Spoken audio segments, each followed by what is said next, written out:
Hello everyone, welcome back to my channel. Today we're gonna play some more Your Boyfriend. This time we're gonna go do the gas station route.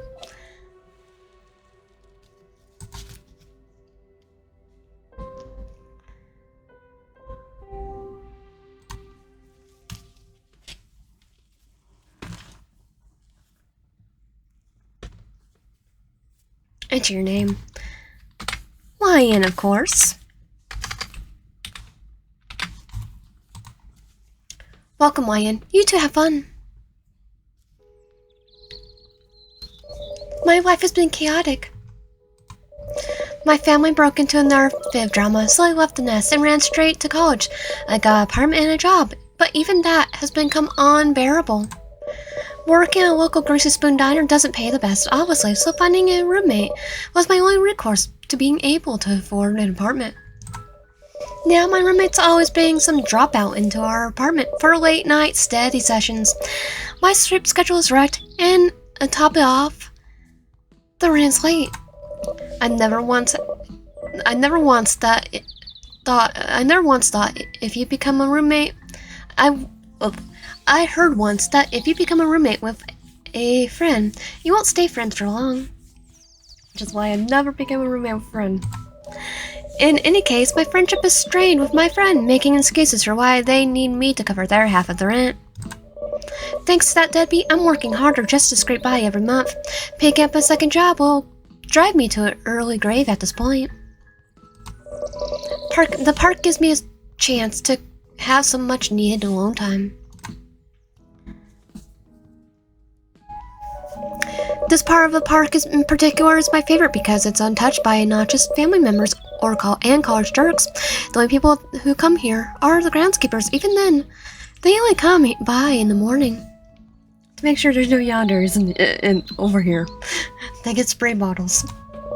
Close my eyes and rub my face and breathe out the tension from my body, so it could enjoy the peace and quiet. But it doesn't happen. Because they only come in the morning, they don't realize if you're here in the afternoon or later, you got yonders. Just then, I feel someone sit down beside me. Startled, I turned to face the interloper. And whoa, hey, take it easy. It's just me. And his sprite changed. He's adorable. Oh, hey, take it easy. It's just me. Hey, Peter. You look different. The stranger says, trying to keep me from leaping too high off the park bench. You're a jumpy one, aren't you? Scooting awkwardly towards me, a shy smile creeps over his face. I keep my eyes on him, like a hawk, unsure what his intentions are. Not once do his unblinking eyes stray from mine. So are you waiting for a family member or a friend? Peter. I just love the new sprites. It just seems kind of odd for you to be sitting here all alone like this, and so far away from the jogging track. And haven't seen you in this park before. I've been stalking you for a while. A chill runs down my spine. I cross my arms over my chest and slide myself away from him, perching closer to the edge of the bench. Does the same person walk up to you out of the blue and start asking such questions? No, but it's Peter. So I'll give it a pass. But I'm saying also, yeah, I have had far worse interactions. Mostly people that are home with my grandfather chased me in the Walmart parking lot because he wanted to ask me out. I looked like I was 17. The stranger, so yeah, I get people that think I'm 17. Hopefully not anymore. I haven't gotten that weird interactions that lately, except for that one guy. And I don't know what's going on with that guy. The stranger perks up from my unease, because it keeps coming into my workplace. The stranger perks up from my unease, refraining from moving any closer towards me. Closing his fingers in between his legs, he smiles warmly. I mean, you don't look like a groundskeeper or one of those old people feeding pigeons after doing Chai Chi. I'm just getting some alone time to myself. Things have been pretty intense lately. Though instead of talking, I ignore the guy completely. It's like he wants to wrap his arms around me in comfort, fingers twitching. Look, I know this is sudden, very sudden, but may I have the pleasure in taking you out to dinner? Which I would probably talk to Peter instead. Oh, that guy. Can I have the pleasure? Never mind, he's weird. I can't tell if he's just him being socially awkward or eccentric. What? Why? Why is he interested in me of all people? Well, I'm your boyfriend. Isn't that why you're here? Yes, but no. Not this time, Peter. My boyfriend? Why would he be assuming we're in a relationship? Because he's dreamt us. The stranger sits patiently, waiting for my answer. ...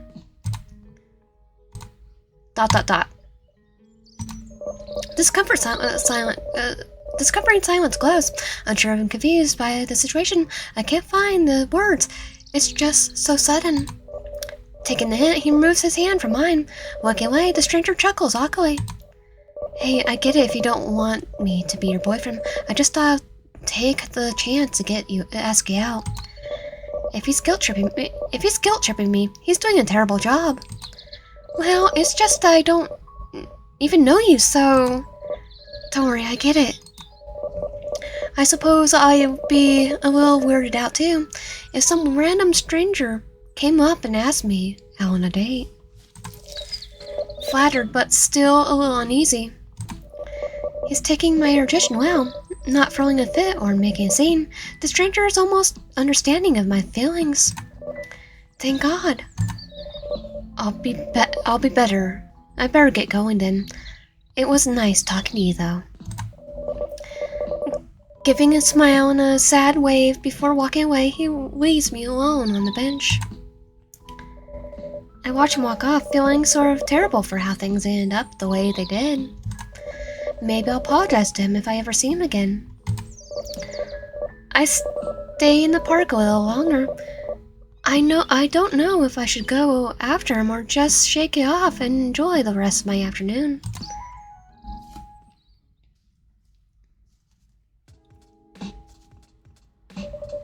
I wander around the city a little bit before.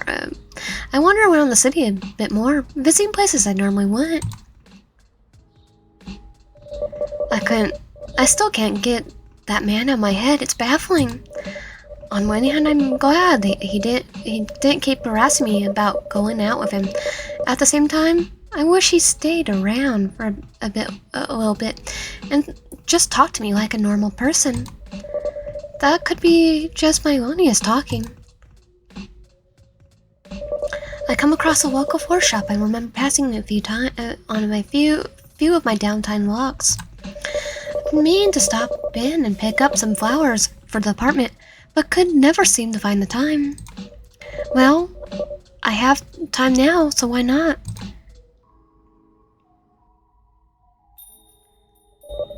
Stepping into the shop, I'm hit with the fragrant combined scent of various flowers inside. I wander past the colorful displays of flower arrangements, pot plants, and a small gift bag of pottery. I had a particular purchase in mind. I catch a stand of roses from the rustic wooden shelf display. Being mindful that some still had their thorns, I reach out to pick one up. A hand brushes against mine. I snatch my hand away, catching a glimpse at the other person. Wait, Sprite still looks the same here. Oh, fancy seeing you here. The man from the park beams at me before pulling the rose out. Still adorable, though. I didn't know you shopped here, too. I don't! The stranger places a finger over his lips. Shh, it's a small shop. There's no need to raise your voice. His comment rubs me the wrong way, but I try to compose myself. Did you follow me here? Is this pure coincidence, or should I be worried? What? Of course not. He looks a little hurt by my accusation. I come here almost every day, you know. That's a relief. I just still love his original design too. I just love Peter. He fumbles around with the rose in his hand, eyes focused squarely on the ground. I love flowers. This little shop is the only one nearby. I come here a lot to see what new bouquets they have made and if they have any on sale. But he has a whole bunch of roses hidden somewhere that he was going to try to give us. I admit that sometimes I get a glimpse of you through the windows of the dining room that you work at. Lately, I've been meaning to walk in and finally say hi, but I lose my nerves and stay out. You've been watching me? You've been watching me? Are you serious? What kind of creep are you? It's like, I'm sorry, Peter. But it's not like that. His hands reaches out to my shoulder in an attempt to calm me down. I flinch away in shock and disgust, not wanting to his grubby hands anywhere on me. Don't touch me! I storm out the floor shop, not looking back for anything.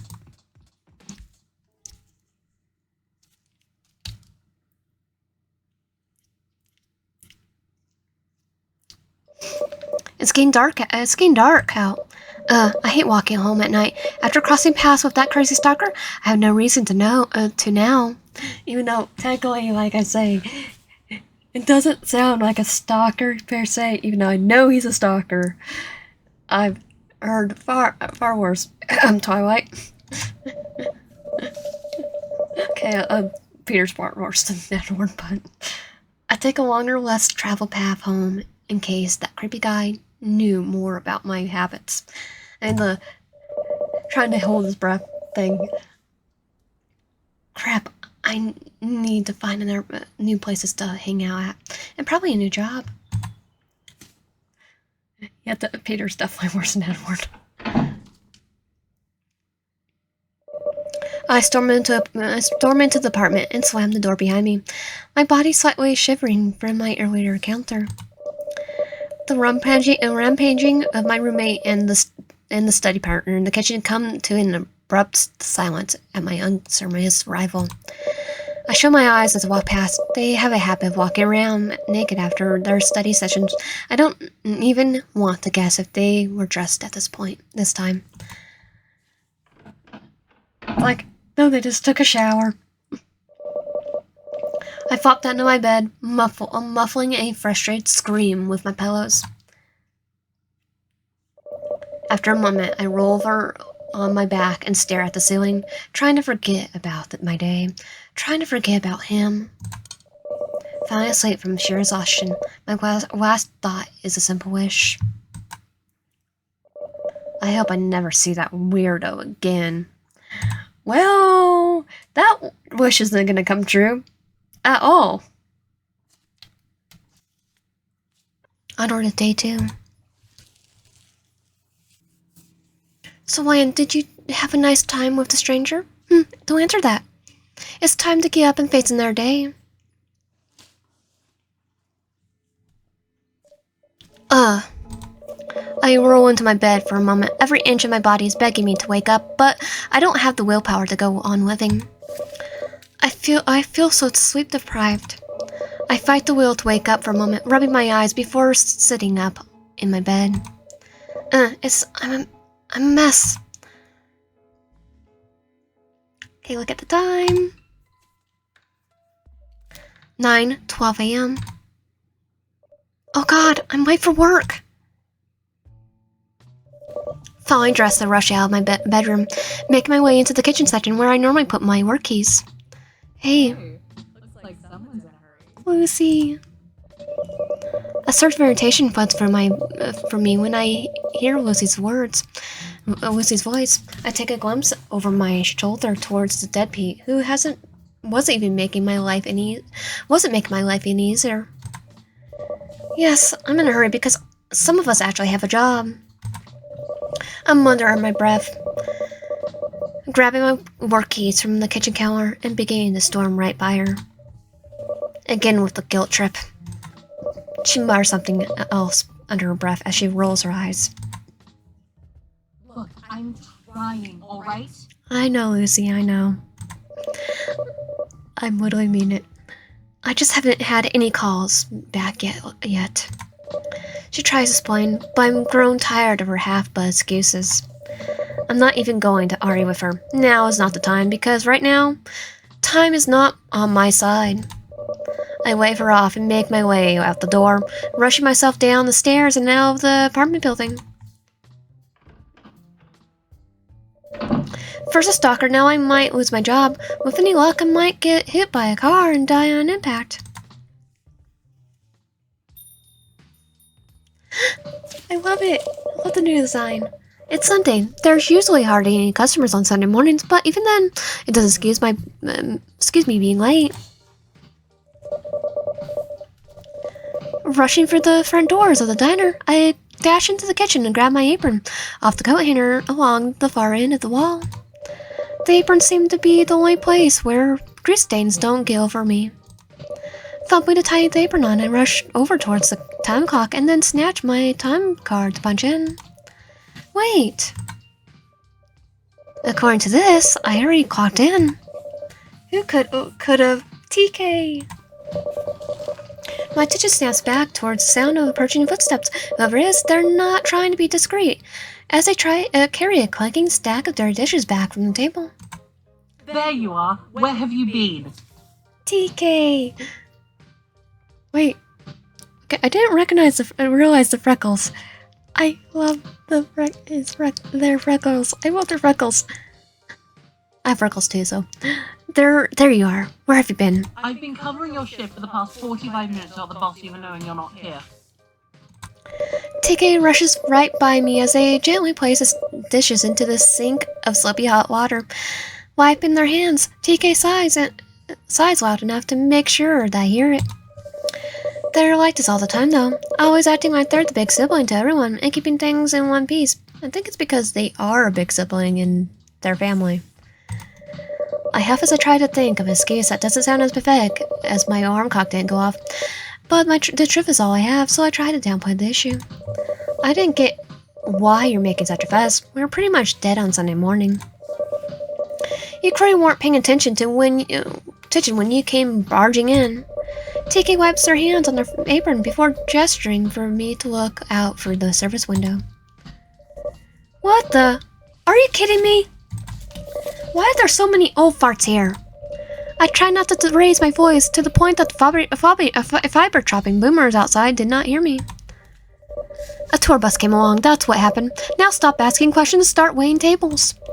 TK hands me a spare notepad and pencil and nudges me out of the kitchen. Great, here I am, hoping to have an easygoing day. So much for that.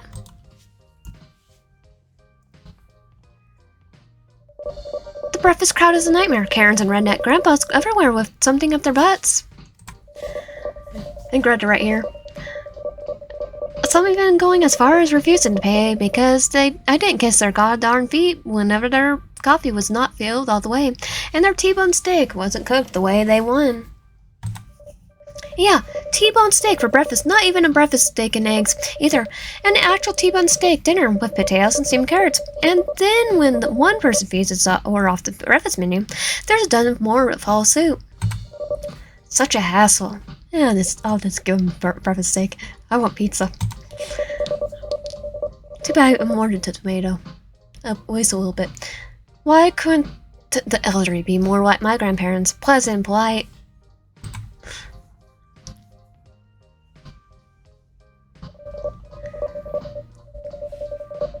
Eventually the crowd starts dying down.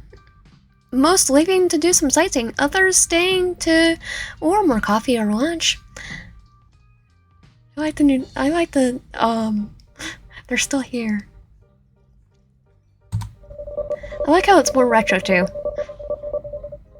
At least there are some kind of customers at least these are the kind of customers that mind their own business and are more focused on eating and talking.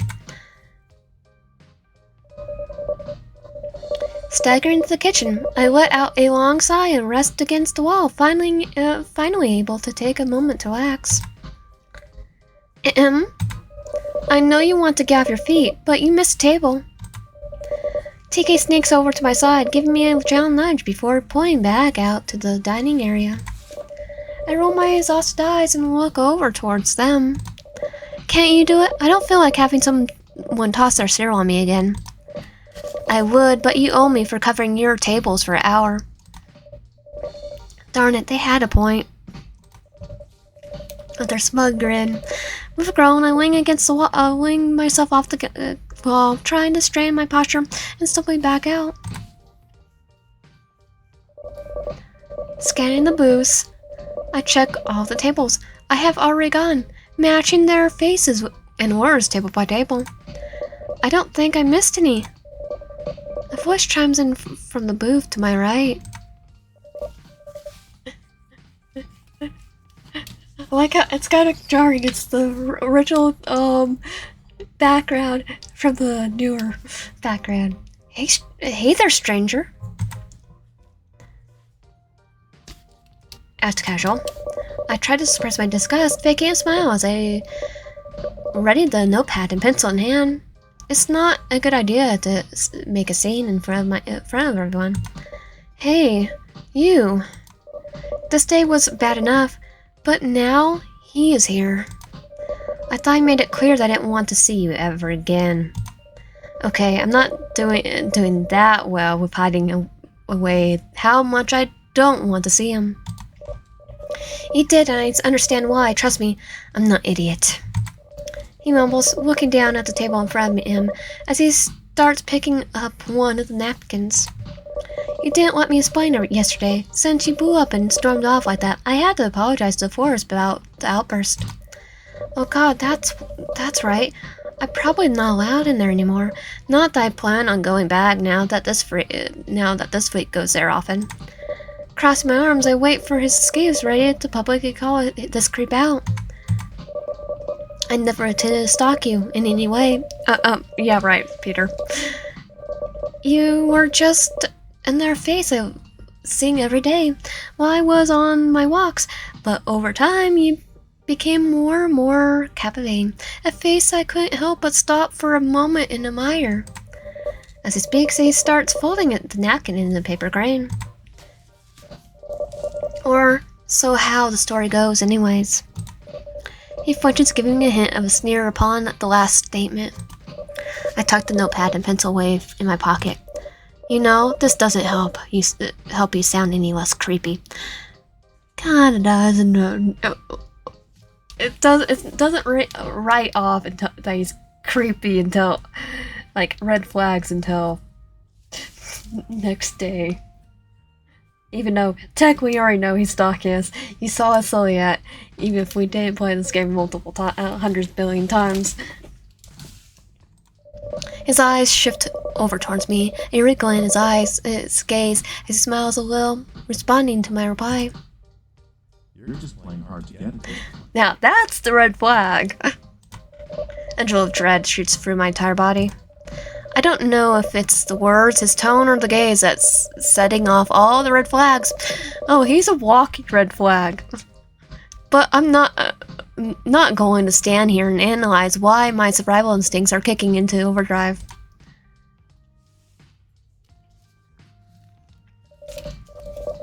Turning away, I quickly make my way towards the kitchen, trying to untie my apron with my sweaty palms. TK approaches me with an expression of concern. They might have watched the whole thing happen. Hey, are you alright? What happened? What did he say? I can't do this. I need to go home. I hand TK my apron. I just have Alicia cover my shift from now on. Whoa. You're quitting? What did he do? Should I call the police? No, I don't want to deal with them right now. I don't want to talk about this, nor do I want to be bothered with this creep any longer. Shaking my head, I simply walk out, taking the back entrance so that I don't have to walk into the psychopath's line of sight.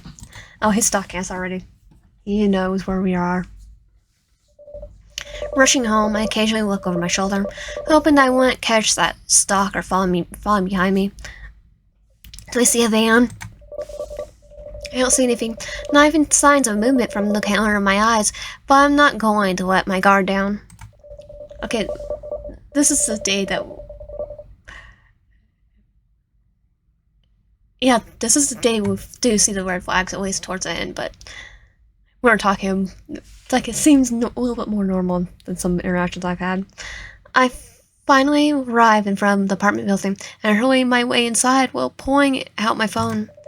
Takei has been messaging me this entire time about what happened back at the diner, leaving messages like, please call the police. Talk to me. Did you contact your family yet? All kinds of worry-word text. I appreciate their concern, but I'm not just wanting to drop it and forget it all.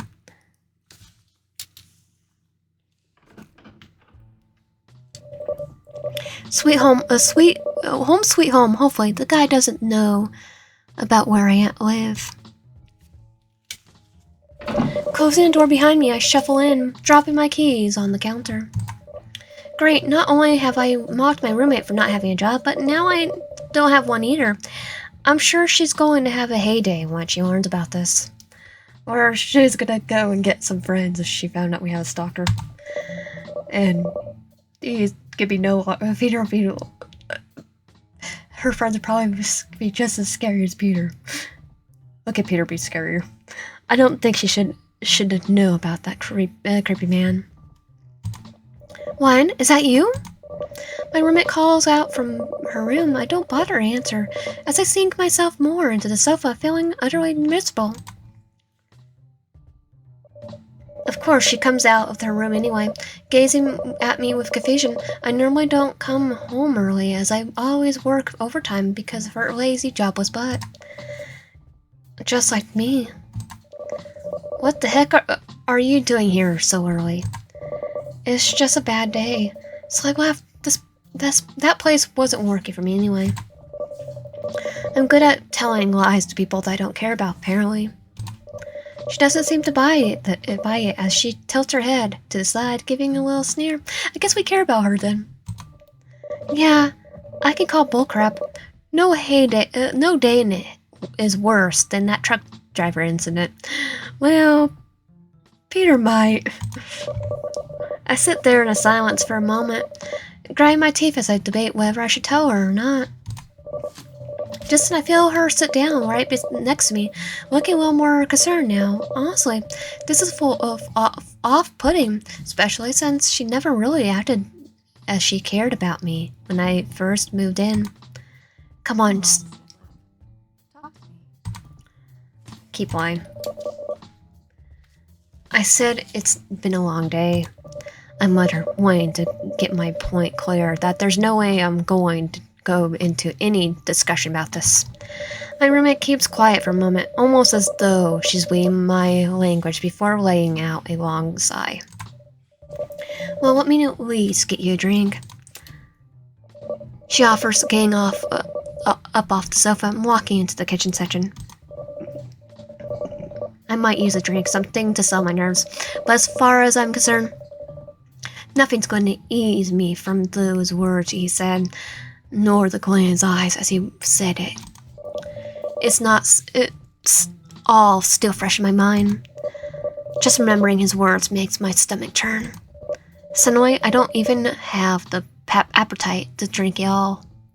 Getting up off the sofa, and make my way towards my room, wanting to lock myself away and debating if I want to call up my folks or not.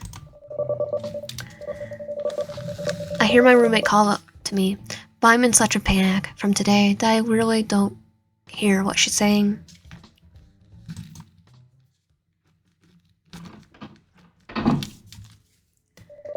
Closing and locking the door behind me, I make my way towards the bed and flop down in the mattress, tucking myself away under the sheets and curling into a ball. Job was broke, and I have a stalker. How could life get any better? It seems that my roommate's taking the hint, as she doesn't bother to come in and harass me about that drink. That's fine. I had enough of the company for a long time. We're gonna get Don's out again. I just laid there for God knows how long, not even keeping track of time. I must be thick, laying here and doing absolutely nothing to keep to help me forget about that man or my situation. One thing's for sure, though.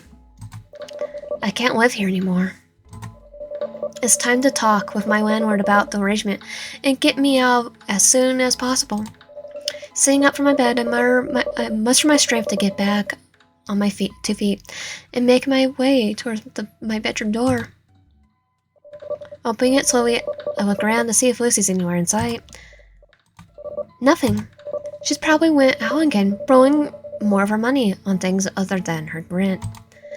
It's not like my decision means anything to her anyway. I'm sure she'll just get another one of her drug-dealing friends to help her keep this place. Walking towards the door, I turn the handle and tug it open. My doll changed. Jesus! Didn't expect to see me, I take it. No, I also didn't expect the hallway to be changed. You paid? The landlord puffed, placing his hand on his hips and glaring at me. No, I mean, yes, but I thought you were someone else. I fumbled with my words, trying to compose myself. Someone else? Is Lucy bringing riffraff back into the place again? I swear. Any more damage to this place and she's gone. I caught her trying to smoke. Earlier today, for Pete's sake. I know she did. Scented candle my butt. It's never in a good mood. There are times you don't want to bother him about a problem, and you don't want to bother him with a problem, and he'll chill you out for not telling him. But when you try to approach him about an issue you have, he'll blame it all on you. There's no winning with this guy. Oh, honestly, if you told me you have a stalker, he's calling his son, and the boy, the other place, to help. Anyways, I came by to inform you two about the other half of the rent. I only got your share again. Actually, I was on my way to talk to you about something. He seems more annoyed than usual, crossing his arms as though expecting nothing but bad news from me that he needs to fix. This is how he waits for a response. No permission to go on, and even asking what's happening, just the glare and a tense moment of waiting. I can't stay here anymore. This neighborhood I just can't live here. Of course, it's bad news, but something about his expression doesn't read annoyance, but more along the lines of curiosity. The neighborhood? Well, that's a first. He smirks and muses over my excuse. Do you at least have someone to go after you leave? Somewhere to go after you leave? Yes. I'm hotwiring your car because, okay, a spoiler for day 5. He has a truck. The only problem is it's stick shift. Don't know how to drive stick. I'll learn the hard way. I haven't called my folks yet. I figured I'll run this by them first before letting them know. Kid, you must have family issues if you need my approval for you moving arrangements first before telling them. He says bluntly as he backs away from the door before turning to make his way down the hall. Anyways, let's head to my office and we'll get things arranged if we can. He's taking this surprisingly well. Probably can't wait to have an excuse to kick Lucy out if there's no one to cover for her. This is the landlord's place? It's cluttered. I've seen worse. Why the heck does he harass us about leaving space if he doesn't even take care of his own? Yeah, sneer all you like. I'm the one paying for the whole apartment complex and letting you live in nicer units, so shut it. He says as though he knows exactly what I'm thinking. I must not have been the first tenant who has this reaction.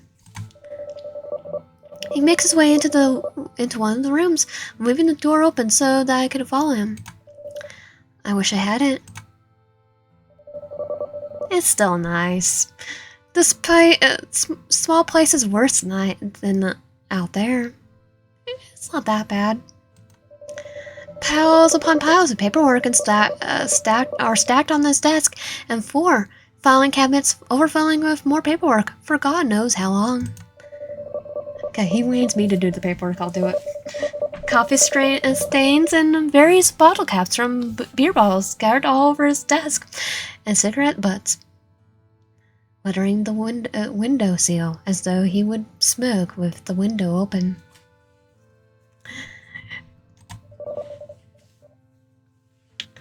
I could do his paperwork for him. That spoils the smell.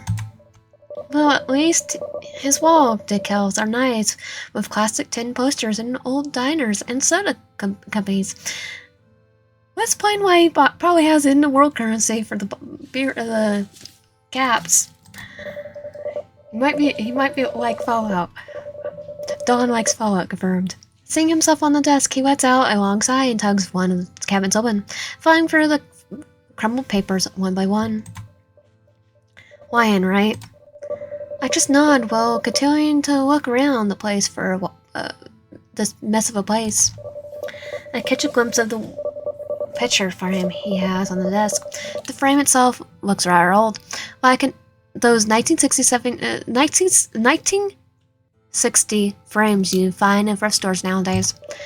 My attention turns back to him as he pulls out my paperwork, looking over the lease I have with the building.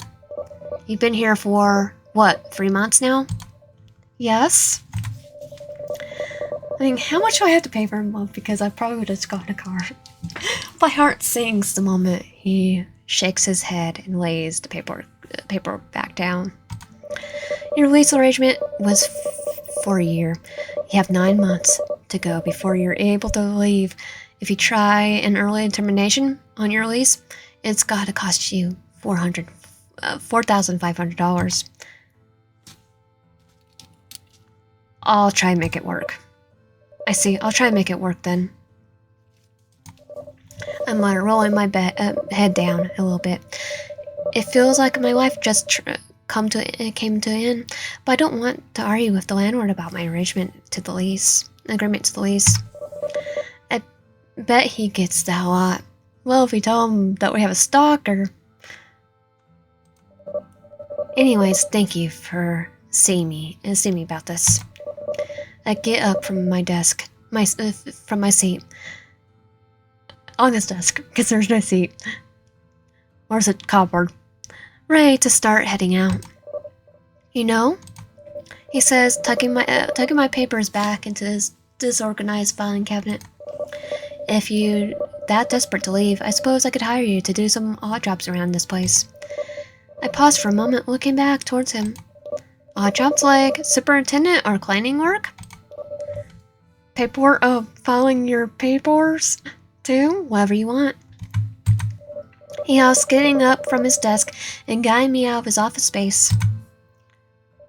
From what I heard from Lucy, you quit your job over something bad that happened, and you don't want to talk about it. I simply gave a nod, not wanting to open the situation about it with him just yet. If anything, this is the first time he and I actually talked for this long. Regardless, it's not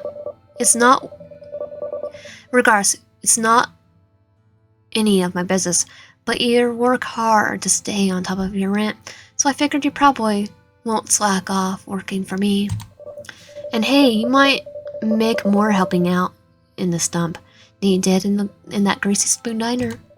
Thank you, mister. You still don't know my name, do you, kid? Just call me Dawn from here on out. That should be easy enough to remember, right? Yes. Thank you, Dawn. This means a lot. I beam, nearly smiling from ear to ear. He's not as enthusiastic as he opens the front door for me. Yeah, I'm a saint and all that crap. Just be here tomorrow at 8, and I'll give you a rundown of what you need to do and how. Oh, he's just gonna walk up to our apartment. Now go back and get some sleep.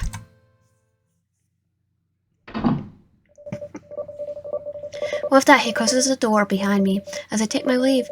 I can't believe it. This is the good news for me, for once. I better not jinx this. I make my way towards my apartment, walking inside and looking around. Seems like Lucy isn't back yet. Then again, the nightlife was her lifestyle, and the sun had fully set. Looks like it's going to be just me tonight again. Making my way to my room, I look around the mess I keep procrastinating to pick up. Well, if I'm going to do any kind of maintenance in this building, I might as well start with my own living space. Who keeps opening this? Ah, darn it. Did Lucy forget to even pay our utility bill too? Set my things down on my bed. I feel my way out of my room, looking around the inky void before me. I think we have some candles placed somewhere. There's Peter. What? Or who did I bump into? Lucy, is that you? Whoever it is, there, stay quiet. Dawn, are you in here? I whisper again, my heart races faster. The silence only grows. Someone wraps their arms around me. I feel something like a wet cloth covering my mouth and nose. I try to break free, but they don't loosen their grip. Oh God, I'm starting to feel drowsy and weak. Who's doing this? Why? A chill runs down my spine as I feel something that feels like a kiss against my cheek. Then I hear a familiar, seductive voice whisper in my ear. I'll see you tomorrow, darling. No, he found me. How? I can't. Okay, onward to day 3. Ah! What? I'm back in my room? My head's pounding. What happened last night? It was surprising. Why doesn't Peter, kidnap us after he knocks us out on day 3? Oh God, that's right. I wasn't alone. The one who attacked me, his voice was just like... Oh God, he followed me. Who could that be? If that's that creep, I'm gunning it. I don't care if I have to go through a window. Coming. Quickly making my way towards the door, I take a deep breath and look through the people. Oh. Dawn! And the new, layout. I like the new paint job, Dawn. Sorry about that. I thought you were someone else. Paranoid enough not to answer the door, huh? Sorry. Oh, definitely. Dawn, it's a stalker. I have a stalker. Dawn doesn't seem to acknowledge the apology as he crosses his arms and continues.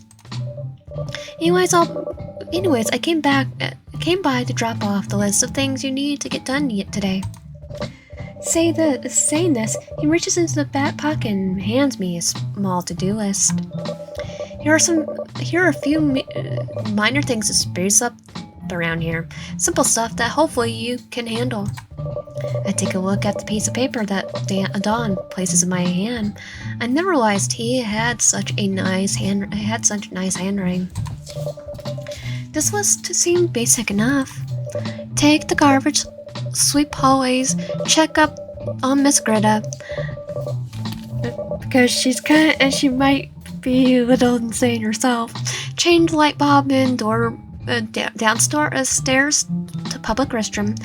Restock clean supplies should be delivered today. Remind me, Dawn, to check the upper unfinished floor for rats. Okay, Dawn, check that now because I'm sorry, but you might not be able to check it anytime soon. Unless you become Ghost Dawn. Yes, I can do that. Anyway, I can do this. I reassure him.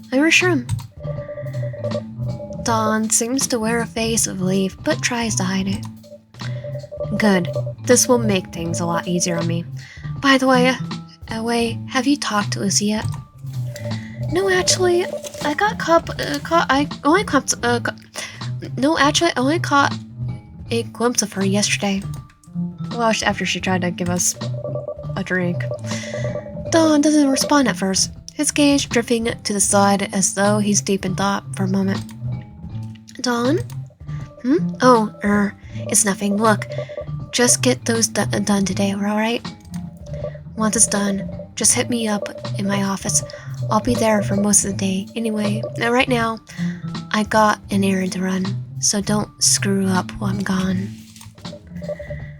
At least we know he was doing errand when Peter went stabby. Okay, thanks, Don.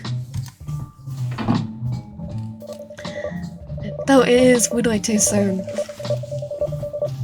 Well, I better get to work. I'm sure TK is still worried about me. Think I'll give them a visit after I finish some of these tasks. I might swallow my pride and tell Don what's really going on. Well, the shower doesn't help me get my mind off things.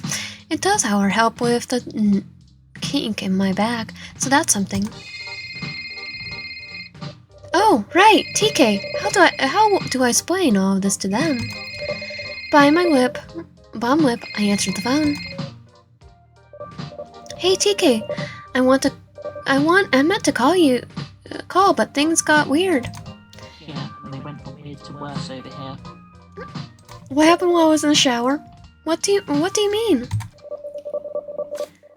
There's been a freaking murder over here. Some poor soul got stabbed multiple times and stuffed into a freezer, like it was some kind of person in a ghost face mask.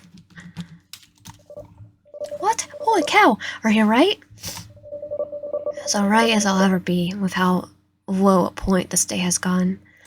I do feel for Dawn though, because it is gonna be Dawn. Oh geez, don't move. I'll be right over. But it's the only way I can do this route. I don't wait for a response as I hang up the phone. I hope that butthole isn't the cause of it. Well, he is. Oh, I love the fact that it has a little reference right here to, more to it. Last day dream. Obviously, the scene attracts a few people, but where's TK? Way as ever, classic YN. Ah, sorry, I wasn't entirely dressed when you called. Kinky. TK, squirt bottle. I'm getting a squirt bottle on your name with your name on it. Not now, anyways. What happened? Well, when Kit Kat and I got here to open up, back door was busted open. We thought it was just a break-in at first, so we called the cops to come over and look around. Both of them followed the trail leading to a freezer, and a body. When did we open up? Or did I just actually say ghost Dawn again? I swear, Dawn this becomes a ghost. For me, it's a headcanon. Dawn becomes a ghost. And he gives us the message to what we should do after the fact that Peter might have gone stabby on him. Jesus, is it anyone you know? No, I don't think so. Well, someone I know. Just an officer comes out, calling TK over. Of course, TK responds by rolling their eyes. Well, looks like I'm gonna undergo some questioning. I'll be right back. Okay, good luck. I watch as my coworker makes their way over towards the officer. The man looking a little pale, possibly his first homicide case. Or it's his dad, too, so it's a double whammy. I start looking around the area. Maybe there's a familiar family or loved ones who might have known this person. Unfortunately, my eyes catch a glimpse of someone in the alley across the street. A familiar lackey butthole with a big old smile on his face, like he did something they should have done. I killed my landlord. I'm not going to keep running from this creep. If I need to beat him down myself, fine. I start making my way across the street, making sure no rubbernecks hit me as they pass by.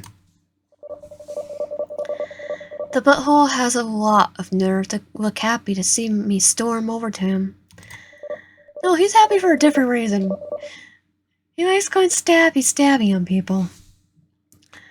All jokes aside, Peter, I'm getting the hose. I said to TK I was gonna get them a spray bottle. I'm getting the hose on him. Peter.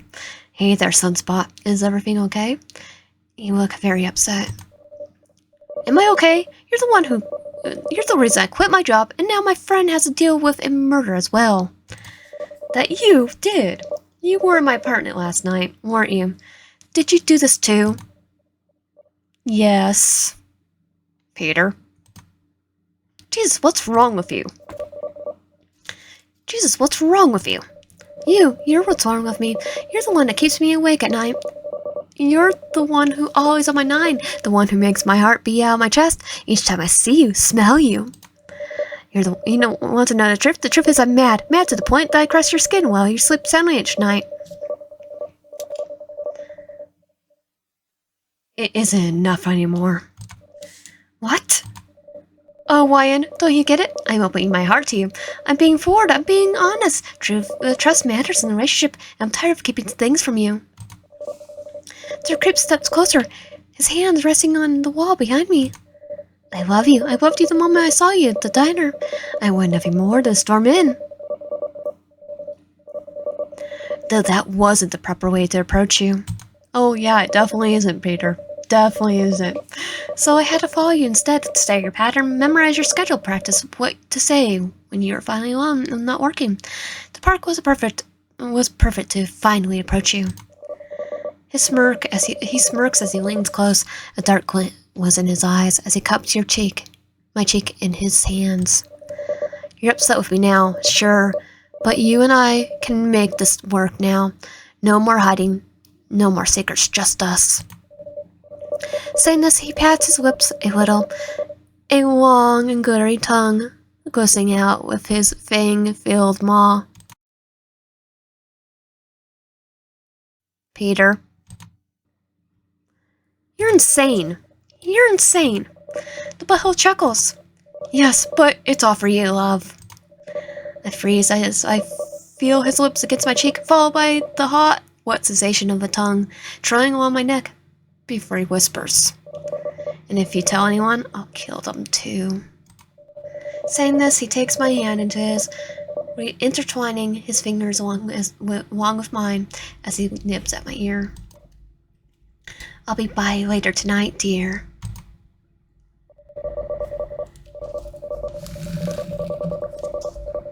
He doesn't say more as he pulls away, a crooked smile in his lustrous eyes while he takes his leave out of the alley and down the street.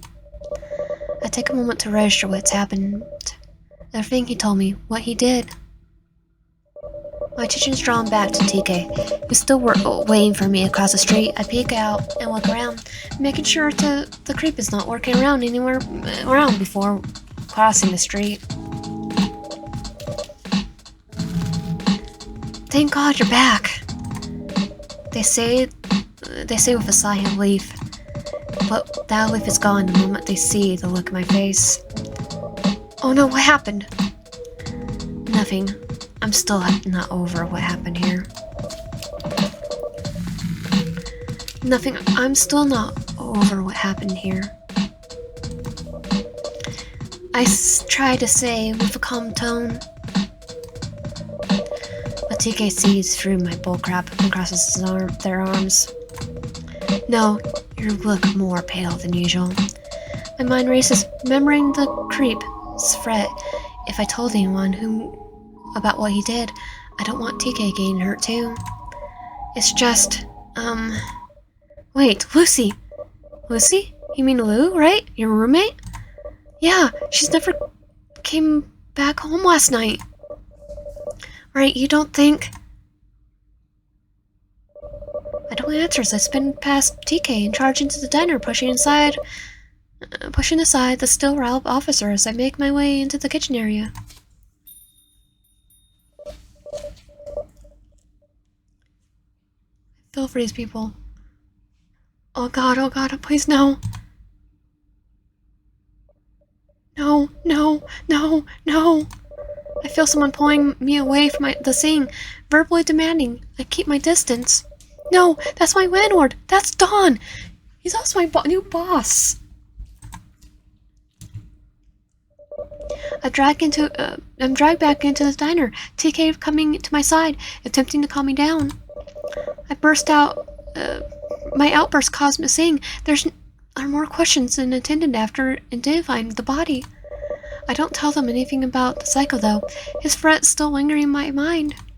TK's with me the entire time, keeping me mentally steady, the best they can. Well, I try to answer what I can without putting anyone in danger. Dawn, I'm so sorry. Thanks for walking me home, TK.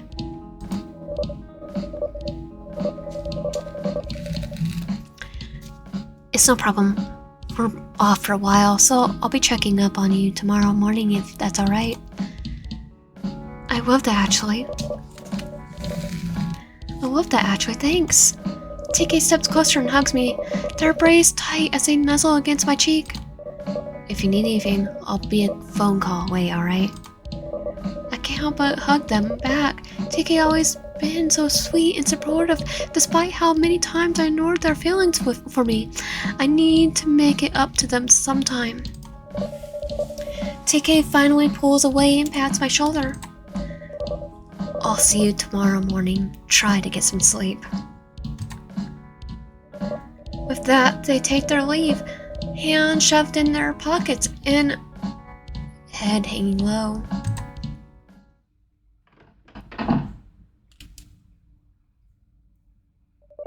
As I walk in, I don't see the two other people in the room at first, but not until I feel someone walk up and wrap their arms around me.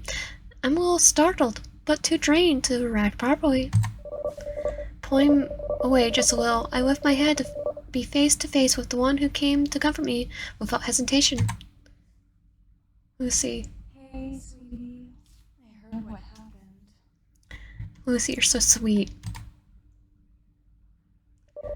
Just then, the freak walks up, nudging Lucy and me apart.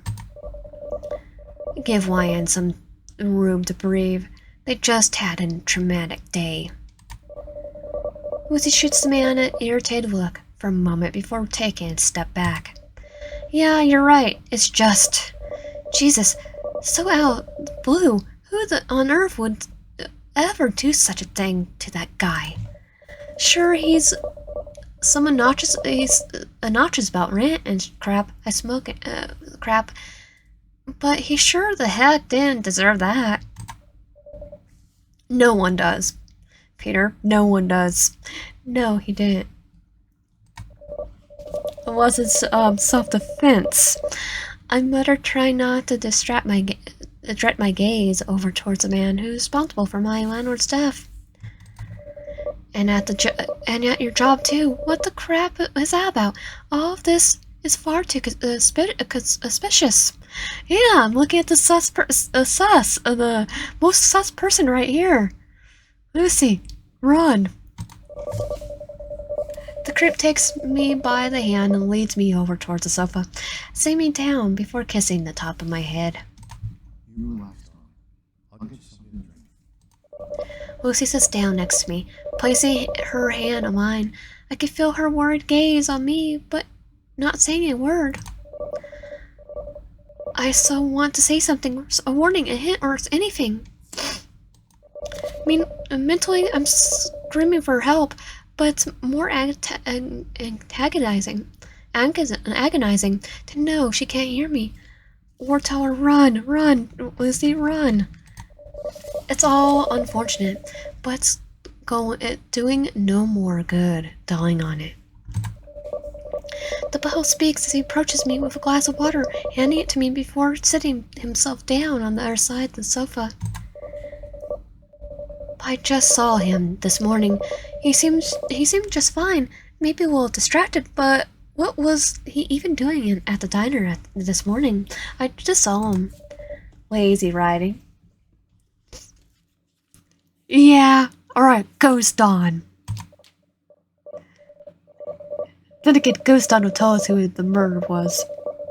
Yeah, anyway, he's bright though. You really shouldn't work. You shouldn't work yourself up on this. You're acting like the two of you just barely started a connection. Well, at least Dawn's willing to reach out and help Dwayne instead of bumming them off. Is that supposed to mean? Lucy's gonna. Lucy. Looks could kill. Must I be brute? Dead weight? Well, miss, I spent all my money on my. Pay my rent for me again? Hey, eat my butt, you little twig. No thanks. You might be carrying something. Peter, behave. Oh god, I already lost Dawn. I can't lose Lucy, too. Hey, sweetie, behave. Hey, sweetie, please behave. The man eases off, his bare expression lightened, though looking a little hurt as he turned his gaze on to me. Lucy gives a bit of smirk for winning my side before... Lucy gives a bit of smirk for winning my side before breaking the silence. It's girl power. We could take on Peter. Anyways, I gotta head out. I'll be back later tonight. I trust your man will be keeping you company, right? Yeah, Lucy, if I'm not back, send help. She asked, looking over to the psycho. All night. Great. He reassures, wrapping his arms around me and pulling me close. All right. Chin up, sweetie. It's always darkest before the dawn, my mom always said. Before she started eating glass. Wait, what? She ate glass? Jesus, what kind of parents raised you? The kind that ran away from, obviously. She said with a monotone before making her way out the door. I'll see you later tonight, Wyan. Love ya. I became more tense the moment the door closed. My skin crawled as I felt him lean in and nuzzle my cheek. I could feel a smile curl in his lips as he whispered in my ear. This place is making you depressed, darling. Why not stay with me for tonight? Help get your mind off things. With the person that killed my landlord, the sole reason I'm having probably having an eternal panic attack. Yeah, let's go. Just go. You kidnapped me anyway. I groaned miserably, feeling trapped and defeated. He chuckles a little and kisses my cheek before taking my hand and leading me out of my apartment. I take one last look at the place I once called home. God, this has taken me so much willpower not to break down into tears. Wayne parked out on the curve is a worn-down-looking gray van. Its windows darkly tinted on the side. It's all it needs is a free candy sign, and it's good to have several people report it. The freak opens the door, open for me, helping me inside before closing it shut. Inside isn't too bad. He keeps it decently clean with cachet clutching scented pine trees on the rearview mirror and an ashtray filled with various change. Buckle up, it's gonna be a long ride. How far? About 3 hours. 3 hours? I live rather far away from here, just as I like it. But oh, so far away from you. That's okay. The gas money is worth seeing you every day. He reaches his hand over and begins to feel up my thigh. I'm sorry for lying to you like that. You wouldn't have given me a chance if I confessed to doing such terrible things when we first met. Unless you were messed up as I am. Apparently not, since you're going with this route. Unless it's out of curiosity. Well, I could have gone out trying to gone out with you on the air route just out of curiosity, or like, okay, not as messed up though, as romance. Whatever. Is all I could bring myself to mutter, pulling my legs away from him as I curl up into a ball in my seat and look out of the window. Each passing second, the world I once knew is being left behind. Why? Pardon? Why did you kill him? Don was a threat. I saw the way he would look at you, the way he eyed you. Some nights he was going to take you away from me. I wasn't going to risk losing you to some old man. I had canon that he was gonna try to get set us up with his son.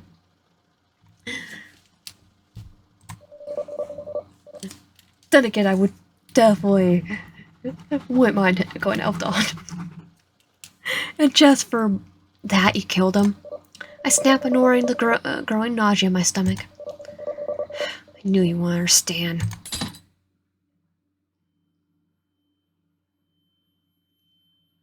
It's probably ticked off I said that. We'll be home soon. Plus, he's probably mad I said I'll go out Don.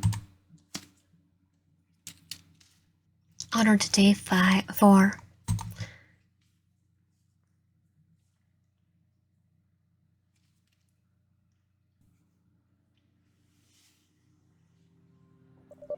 My head hurts.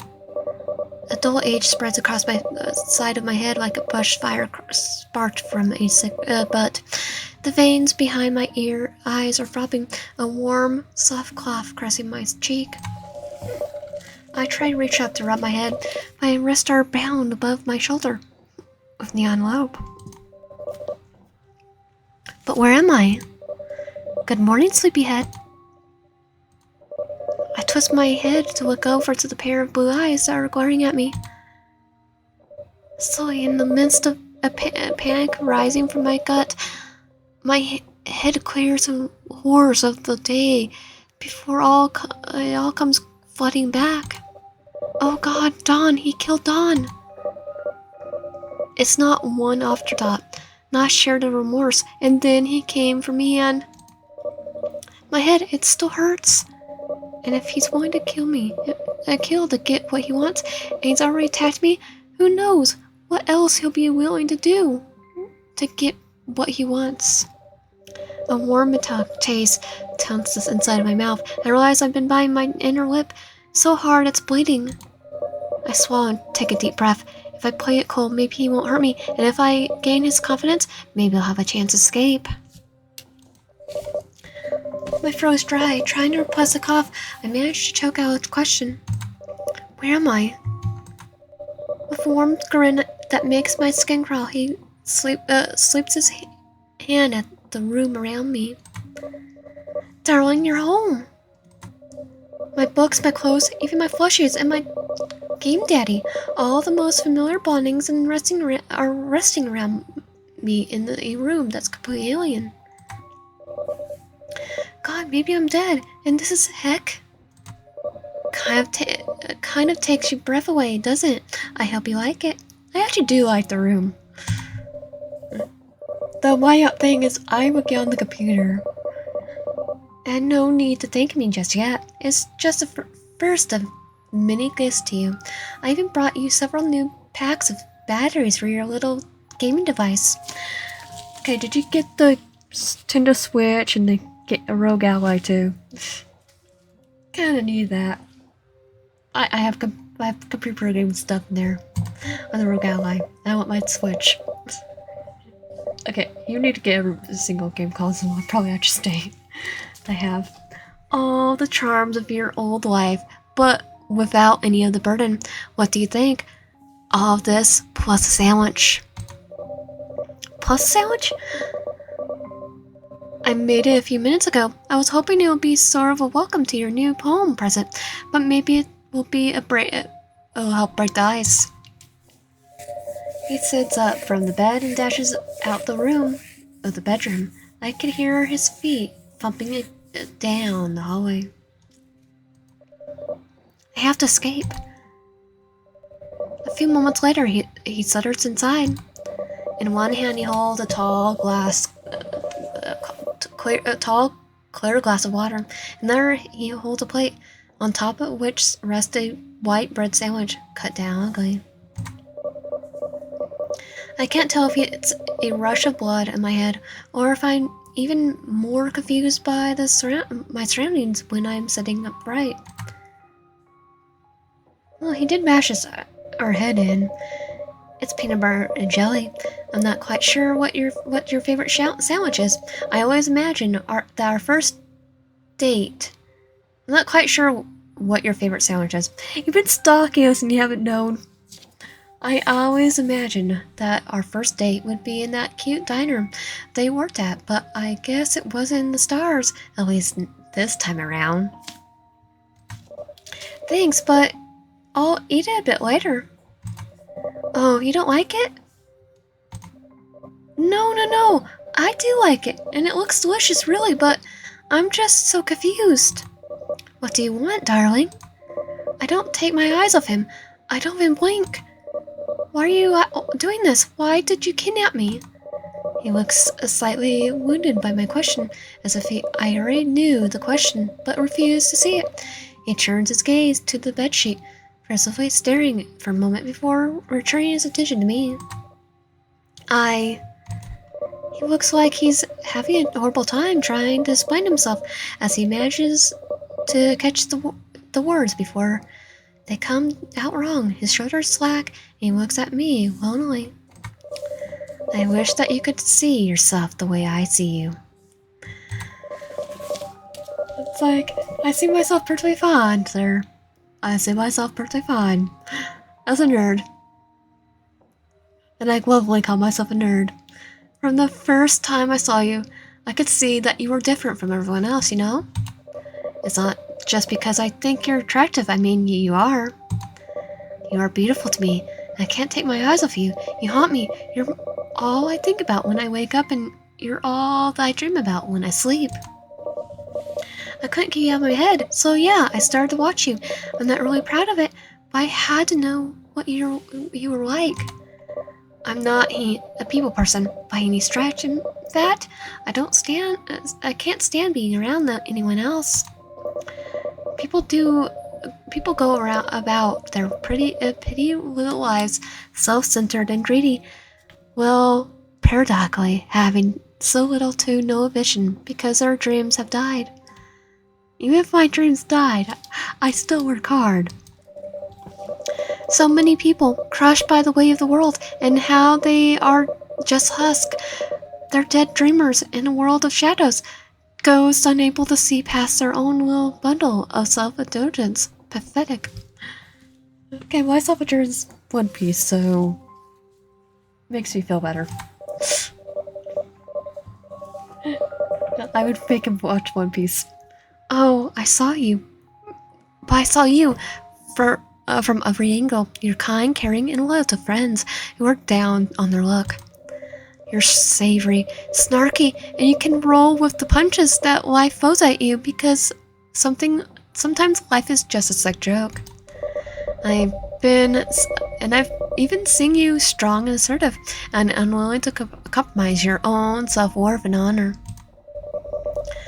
But then those dead dreamers started to look at you, staring. I saw the same change they wanted to force upon you. It made me sick. No, I won't let them make you as empty as they are. I mean, is it talking about Dawn, Lucy, and TK? I had to save you. He pauses for a few minutes as he waits for me to interject. With my heart throbbing in my chest, I have expected him to smash the plate against the other side of my head if I didn't answer the way he wants me to. I don't know what to say. My answer is passive and anger. A faint smile curls in the corner of his lips. I think you do, but maybe I'm just putting too much pressure on you right now. You're a bit tired, and that nasty lump on the head probably isn't helping. Apologize for that, by the way. It just seemed like the easiest way to get you here. Try to get a little more rest. I just have a few more things to do before I completely down with done with work stuff, and then I can be yours all day. Try to get a little more rest. I'll just have a few more things to do before I complete down with my work stuff, and I could be yours all day. I really just said that, Peter. I'll untie you and and show you around your new home. Then maybe we can watch a movie or something. Okay. Oh, can I choose a movie? Can it be an Avengers movie or Scream? I can George and attack him with a knife. His own knife. Okay, baby dog. The thought of spending another moment in the freak's presence is almost enough to make me watch. But I hold back for now. Can't you untie me now? The stranger looks at me like I were a child asking for more candy. The condescending is in his voice powerful. Darling, I don't want you Darling, I don't want you citing yourself too much just yet. I need to know that you can be trusted before I let you roam around out of my sight. Oh, that's not gonna stop me. Don't worry though. I'm sure you'll get settled in right away when you start to see how great you have it here. I'll do my best to give you everything you could ever want. He pauses, looking deeply into my eyes. For the rest of our days. He places a light kiss on my forehead before slowly rising to his feet and heading towards the door. That monster, all I want right now is to be far away from him as possible. But that color is not in the cards. In the cards in his eyes. I'll be in my room next door. Just shout out if you need anything from me, darling. Get some rest. He smiles as he slowly closes the door, locking it behind him. That son of a... He thinks I'm just going to lay here and wait for him to come back and play his sick little games. He's got another thing coming. I hear the door to what must be his bedroom closing, followed by his footsteps in the room next door, then nothing. After a couple minutes of silence, I sit myself up in the bed and try to untie the ropes with my teeth. Ugh, crap. Where did he learn to tie knots like this? I continue to bite and pull on my restraints, trying to make little sound as possible, so not to alert my captor. My teeth ache as I bit, twisted my wrist to gain more slack, rise and rinse and repeat. The ropes give away with each pull, only a few more and I might be able to slip free. The fibers of the rope burning against my skin, contracting around the bones of my thumb and knuckles until... Yes! My hands pull free and I try not to make noise as the pain washes over it. My wrists are throbbing raw and I'm missing some skin around the back of my hand. I'm bleeding, but I'll survive. I hope. It's like... No, we'll survive. Right? I use my teeth and free hand to untie the other. What is with this jerk and these crazy survivalist knots? My dad's living in a cabin in the woods. It doesn't matter. I pull the rope loose and roll out of bed, glancing around the room. I need some way to get out, and I need a weapon just in case. But first of all, I need to find a way to escape this room.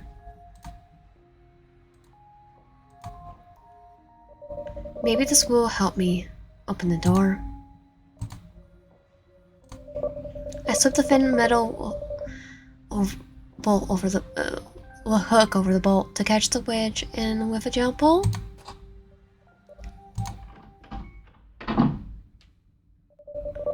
I casually pull the door wider, hoping that a dry hinge doesn't rattle my adductor.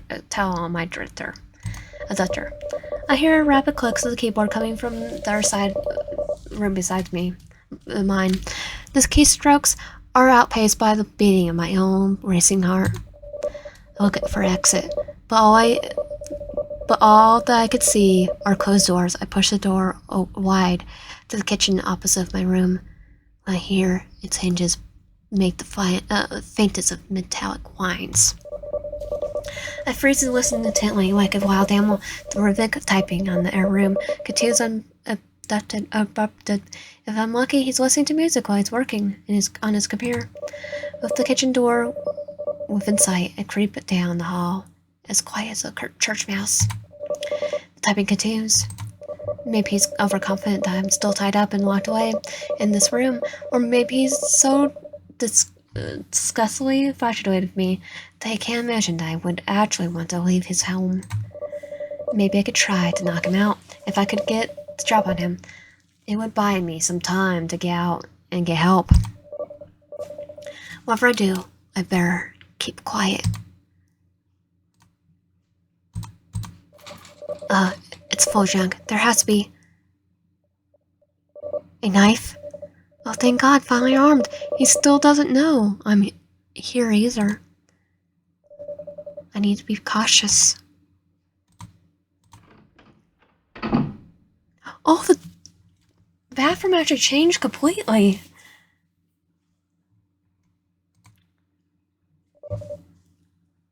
Sleep Z. Do not see the tablet today. Judging by the look of the stranger's baggy eyes, he's either never opened the bottle before or they are not very efficient.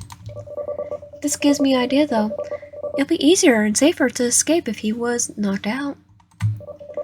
I just need to slip into something out like a light. It seems like a solid plan. I am not gonna try to do that yet. I am gonna make sure after I finish this route if you can actually pick that up now. Use the pills to drag the pills. I grip the pills tightly, planning my next move. I won't be able to take him in a fight, even if I did take him by surprise. I need to be more cunning. I played his game for a while, put him asleep and bolt. As long as he doesn't expect anything, it should work. I take a deep, slow breath and open the door. The stranger sits at his desk, hunched over on the keyboard like a monkey typing furiously. Reminding myself of everything that happened so far, I remain silent and simply wait for him to complete his work. When you got out? How did... His typing ceased as he notices me standing awkwardly in the doorway. He throws a cautious glance at me. Darling, what's wrong? Nothing. He spins his chair away from the screen as he can give me his full attention. It's your friend, isn't it? You're still upset. The mention of Dawn stings, but I bite my tongue as I try to force a smile. No, it's not that. I'm just kind of getting hungry. Oh, well, did you check the fridge? Is there anything that you like that I completely forgot? I mean, I was just wondering if I could make something. I interrupt his rambling to try to de-escalate. Is that all? Phew, you made me worry. His waved tail spins into a hesitation and a smile crimps sleeplessly across his cheeks. So, what did you have in mind exactly? I mean, I'm sure I could figure out how to cook anything you like. Almost anything, maybe, possibly. Even if I'm not, like I said last time, even if I'm not doing this route, even if we had the most healthiest relationship in the world with Peter, Peter's not cooking.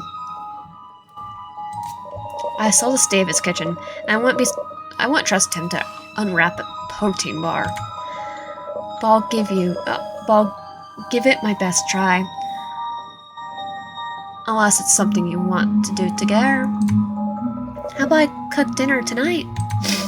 You want to cook? My suggestion leaves him a little crestfallen, as if I'm somehow slighted his attempts to please me. It's no trouble, really. I like cooking here and there, and I could cook while you work, and if you like how I make dinner tonight, then maybe I'll show you how to make it next time. Really? You'll teach me how to make the food that you like? That's a great idea. Okay, no, we're gonna be the ones cooking while you just watch. If you like the food, that is. I love it. His face is beaming with excitement. Yeah, it's with peanuts, though. No, we don't need to poison them. We just need to find the peanut oil. So yeah, you wrap up work in here, and I'll get us get set on dinner. I'll need concentration if you wouldn't mind waiting until I call you. We don't need the pills. We just need peanuts. Yes, of course, darling. I can't wait. He spins back on his computer, but he doesn't take his eyes off me, and his smile doesn't fade from his face. It's like being fawned over by a jack-o'-lantern. I probably would be able to escape him faster if you got to use a guide and you're trying to do it and you end up the stranger route. You just need to get peanuts instead of the pills, especially if you're not allergic to peanuts. I swing back from his door and into the kitchen. I pull some basic ingredients from the fridge and retrieve some bowls and utensils from the drawers. Crap, this kitchen's a mess. He obviously doesn't even know how the heck to use an oven. I don't see a microwave, so hopefully the stove at least still works well enough to make a simple soup. I begin preparing and measuring the ingredients when I accidentally bump the bottles of sleeping pills into my pocket. The only reason I'm doing the pill route again is just to put more videos out there for show how to do it. I haven't forgotten about you. I catch myself mumbling as I out loud, and I realize that I slowly losing my mind. I'm tempting to poison someone. Darn it! Why must I have to do this? The pill bottle grows heavier in my pocket. I heat up the pot in the stovetop and begin adding ingredients, stirring occasionally as I make slow circles with the spoon. My hand reaches in and squeezes a plastic pill bottle. The heat of the soup will help dissolve the pills. I'm not sure. I can't just toss them in unless I want to follow him into that cold, dark place. That's why we just need peanuts. I'm not allergic to peanuts, I'm allergic to tomatoes, but none. He is level allergic. Okay, it's technically a mild case, but if he gets something,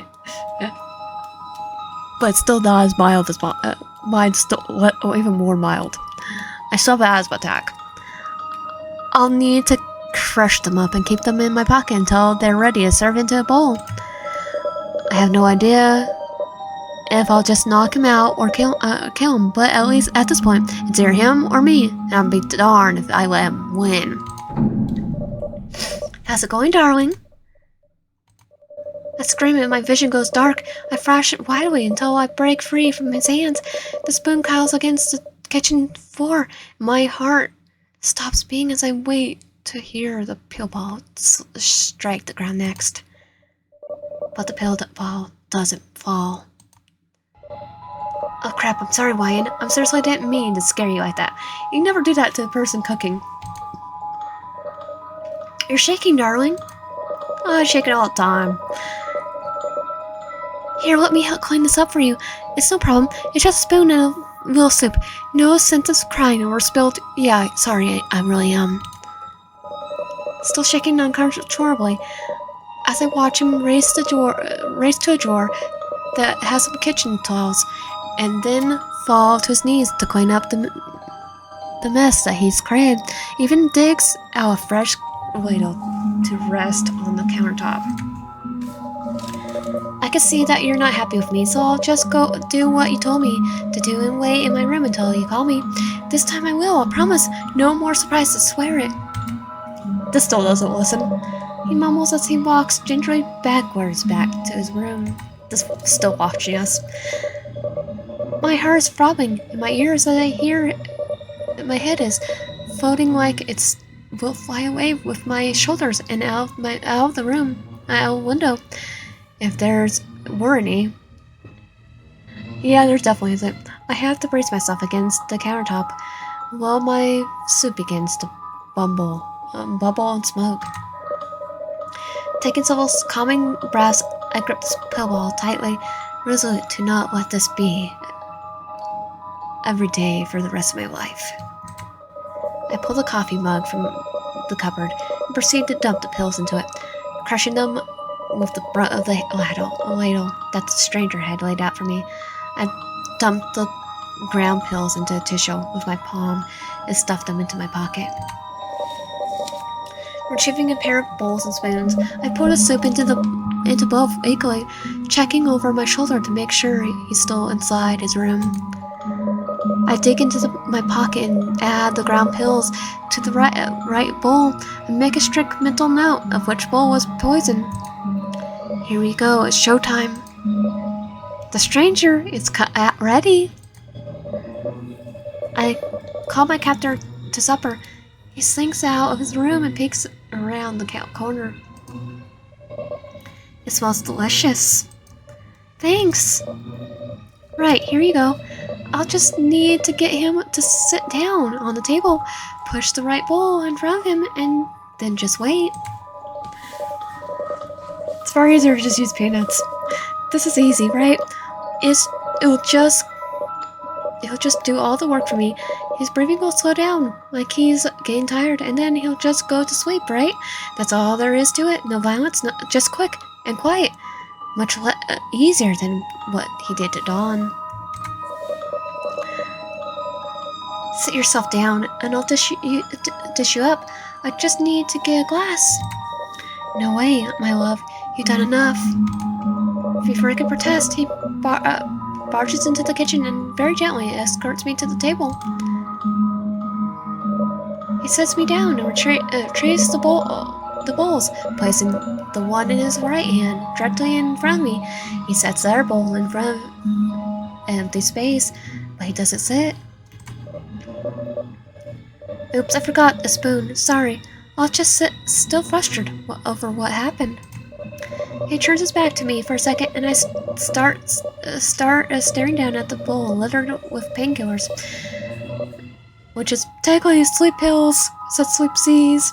My mind is racing. The other bowl is sitting directly within reach. I just need to make a switch where his back is still turned. The stranger turns to face me as he continues a long-winded and awkward apology, and my hand still. Not that I'm more flustered than you. You had every right to be angry with me for staring at you. Crap, turn around. Beho, say something, drop something, do anything. He turns back again, and he's already making his way back to the table before I can make a critical switch. He sets it curdily and then slides into a chair opposite me. His reaction, but it smells amazing. I can't wait to try it. I know he's psychotic, but this smirk is like, he's so adorable. There's an awkward pause, and I wait for him to say something. What?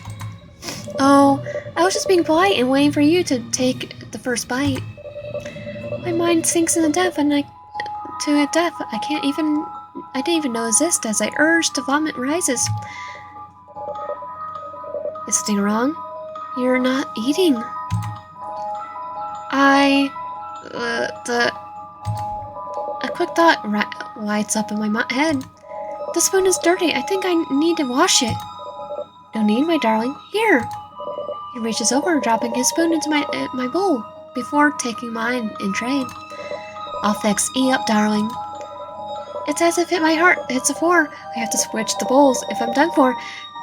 Or I'm done for. The stranger's smiling face beams over to his quick remedy. Don't worry, if it's okay, it'd be funny if it's ibuprofen, I'm just like, well, I have more on this and like, during my certain time of month, so I can't let I can't let you use a dirty spoon. That's not right. It's fine, darling. I don't mind. But, oh, yes, but... Think, darn it, think. It's rude to the chef to eat their meal in such a way. Is?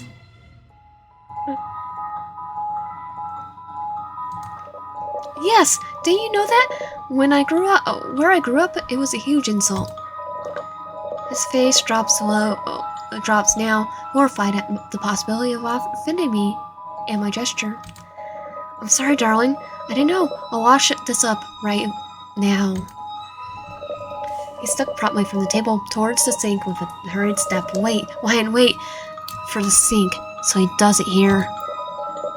The tap turns on, and I leap to my chance. Grabbing the bowl and caressing dripping my fingers in the scalding contents, I flinch, letting out gasp. And his turns it's already looking at us.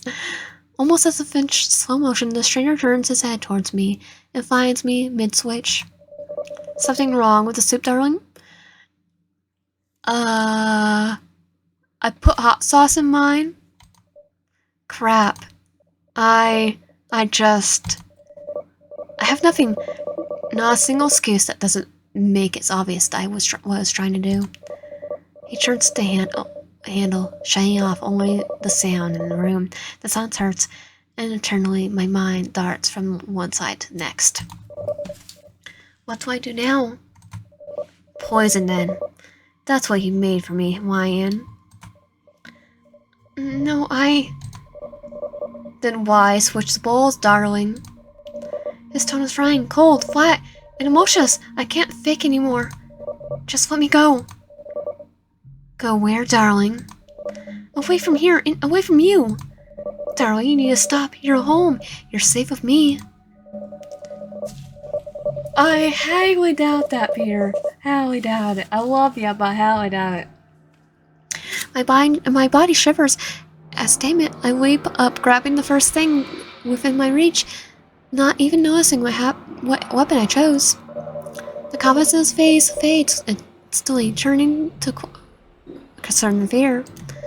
Darling, what are you doing? Drinks it. I step back from him into the dim hallway, my fingers burning, realizing what I had armed myself with. The soup. Crap. Darling, please, don't. With his demeanor now changed, he slowly steps towards me, forcing me to match each stride, stepping back away from him. Stay away. Why is he so frightened? It's just soup. Wait, the poison. He continues to sink closer as I step backwards to the living room, his eyes fixed on me, unblinking like a predator in the jungle. Stop it or I'll drink it. He stops dead in his grass, gaze still locked on me. I know there isn't much time. He's going to pounce, I know it. The room is quite quiet for a moment. The silence only interrupted by drops falling from the faucet he didn't fully turn off. Darn, please, we can talk about this. Please don't hurt yourself. There's no way I could down this fast enough. I'm not at all planning to hurry myself. I'm sure the heck use this to hurt him. The bowl is burning my hands, but I don't care. At this point, I would hold on to his hot coals if it helped me get out. He starts slowly moving towards me carefully, trying to be stealthy enough that I wouldn't notice. I match his bluff, moving to the now scalding shield in my hand, closer to my mouth. He gasps once again, stopping his tracks, knowing his covert movements. Darling, don't. My throat's dry, my mouth cracks, but I still manage to eke out a half-but fret. Toss me the keys to the door. I'll drink all of it, I swear. Darling, no. He was genuinely fearful. As by tensed up, he's only afraid of one thing, losing me. If I run, he could chase me. If I hide, he could find me. But if I die... I stop my slow retreat, confidence growing in my understanding. As I understand his weakness, I'm still frightened as heck. My body almost about to collapse from exhaustion due to shaking and tensing, and my fingers are red raw from the heat of the bowl. Repeat my threat. More boldly, I brace him to jump at me. Toss your keys now. I can't tell. He's planning his next move. I can tell he's planning his next move. Okay, darling. He reaches around his side, and there's a distinct click of his releasing the cast from his that held his keys on his belt loop. His movements are slow, moving his arm and showing me the shiny trinkets that like I was a dog, tempted to go for a walk. Tilting his head, gesturing with the other hand to the keys, saying unspoken, "Here they are" to me. The movement is tense as he slowly brings his arm around to lob the keys at me. It's going to be fast. I brace for what's coming. It's now or never. He flicks his arm, tossing the keys to my legs, immediately followed by him jumping like a wild cat at me. Now! Tossing scalding broth right in his face. I catch a movement of a shock, flashing across his eyes before he totally blinded. He screams falling to the ground, covering his eyes in agony. Not hesitation. Not hesitating. I grab the keys from the floor. He's flailing, trying to find me in a way to get me up. His teeth grit as he cries of pain, turned to anger. I need to get the crap out now. Turning to the door, my hands move faster than they have ever had. Find the right key. I jam it in and push open the door, feeling a rush of cold air blowing past me. Pulling the keys out of the lock, I notice he's now getting up and struggling to find his way for the room. I get one last glance at him before slamming the door shut. He's looking right at me, red eyes and angry with sweat and tears surrounding his face. Crap!